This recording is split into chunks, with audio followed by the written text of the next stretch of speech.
with George Floyd's situation in particular, depending on how much of the news, because there's so much news going on right now. What happened is that he went to a store. I think it was a convenience store, and he was going to buy something, possibly cigarettes, I think, and it ended up being a fraudulent $20 bill. That store clerk called the police. The thing is that when it comes to fraudulent money, we all could be using it at some point and just don't know it. Not every store clerk checks $20 bills. Typically, they check higher denominations, $50 or $100 bill or something like that. Yeah. And even when they do check and they find that it is fraudulent, which most people just don't know, because Floyd was a bouncer at a club, so they give people tips, cash. So he could have received it as a tip. We don't know. It wasn't like he purposefully did it. There's no proof in that. When somebody uses a fraudulent bill, typically the store clerk will just say it's a fraud, we can't use it, and gives it back. They normally don't call the police on something like that.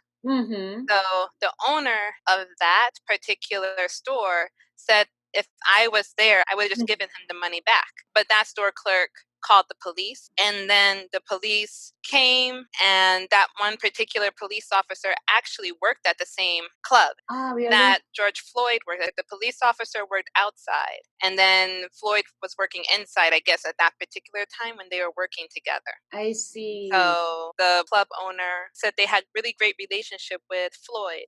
But the police officer was very aggressive at the club, for example, spraying pepper spray on people who were waiting in line and stuff. There is some possibility that they knew each other. I didn't know about that part. That's why I said there's so much news. So I don't know what's being shared around the world and how much detail, but that's kind of a little glimpse as to their relationship.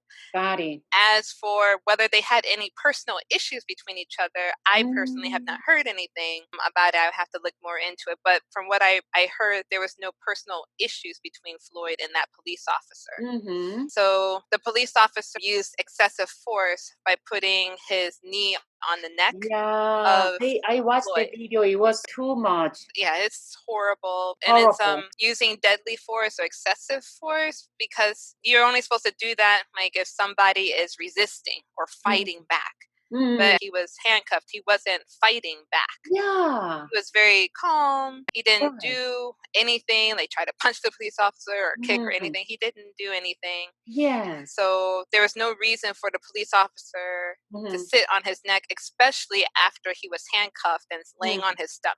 That was also the issue. And the good thing nowadays is that there's a lot of cameras, so people are using their cell phones and caught it. We don't know how many George Floyd cases were before. Yeah, that's the thing. Yeah, but this time, thanks to the video, many people came to know that, right? Yeah. And without it, how could we know, right?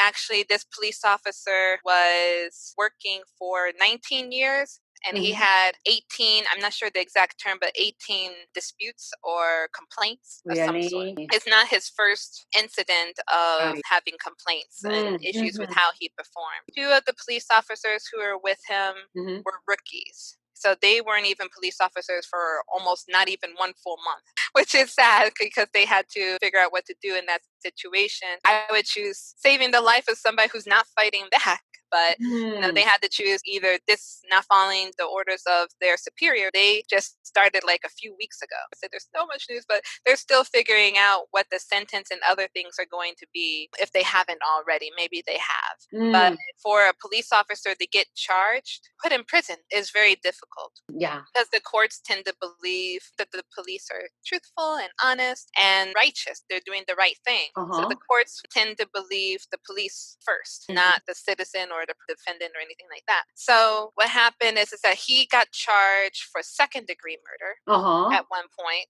It won't be first-degree murder because first-degree murder is planning ahead of time. I see. So it's not like the day before, we're going to kill George Floyd tomorrow. He didn't think like that. So second is intended, but not planned.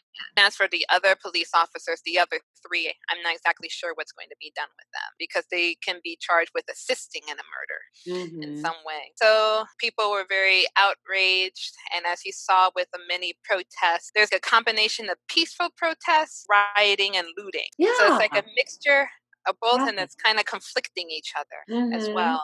And the rioting and looting and the violence is undermining the mission of the peaceful protest. Right. There's still COVID-19. There are mass gatherings of thousands and thousands of people. At one point, there were protests over 100 cities throughout the U.S. at the same time. Protest was held in downtown Ann Arbor the other day. Even in Michigan, there are many protests going on, right? Still going on, right? Yeah, they're still going on from what I know. Some places more peaceful than others. Ann Arbor, pretty peaceful. Grand Rapids, surprisingly, was having more rioting and looting than Detroit.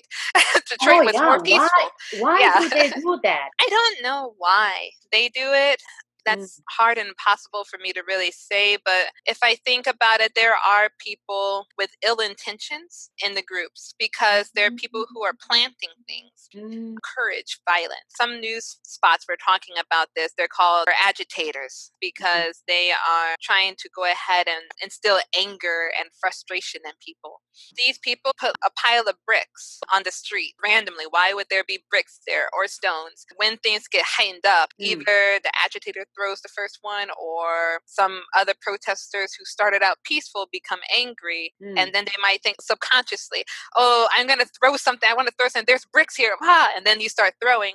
Now you're assaulting police officers and potentially killing police officers. Some protests stayed peaceful. There are others that got very violent and people were throwing these bricks and stones and nails and shooting. When I looked on Wikipedia, there's a whole page about the George Floyd protests. At one point, I think 17 protesters were killed. Oh, really? Yeah, I'm not sure about now. This was like around over a week ago. As I told you, I'm rooting for protests. I really want to join the protest. But in a way, I don't want to join the violent protests. When I watched the news about the protests, which were very violent and looting, I couldn't understand. Were there some people who wanted to take advantage of this time? Yeah, there are some people who do. That's very sad. There's many theories out there. I don't know if they have concrete proof, but for example, white supremacists who don't like minorities might go ahead and join in a way and maybe plant stuff or try to undermine the mission of the peaceful protest. Hard to identify those people, though. It's kind of double-edged sword or mixed feelings because it's positive that many different people who come from different backgrounds are coming together to protest, unlike in the 1960s when they were protesting. It was mostly African Americans and or minorities. Very few white people in comparison to this time. There's a lot of mixed people going in there and protesting. So it's not like you can just identify people based on look because you don't know who's doing it for what until you see them in the act of looting and rioting. Catch them doing those things or planting bricks and things like that. It's hard to tell. I mean, I'm basically expecting the number of cases to spike up because of protesting. Another thing they found is that there are people protesting that are not from that state. The ones that were getting arrested, some are peaceful protesters, and then some of them are the agitators. And a big percentage of people were not from that city and or state. Like they're not living there. So some people are traveling to a lot of these protests. Some for good intentions, others for bad. Why are so many people traveling to other states? Right. They can join the protests in their cities, right? Without traveling. They're trying to still separate the peaceful and good protesters from the non-peaceful ones. And oh, yeah. I read an article about a protest in Detroit. The chief of police said a high percentage of protesters were from other cities. Yep. He sounded kind of upset and angry about the situation. I'm not sure exactly, but he said people from other cities ruined our city like that. It's very sad that this is happening because there's so many factors really in this situation that can heighten these people's emotions to do bad things as well. For example, my friend put it as the expression of putting a match in a keg of gunpowder and it just exploded. You have COVID-19 and people are stressed about it, personal experience with it, like them themselves got sick, a family member, or the fact of being cooped up at home because you can't work or you're not making enough money.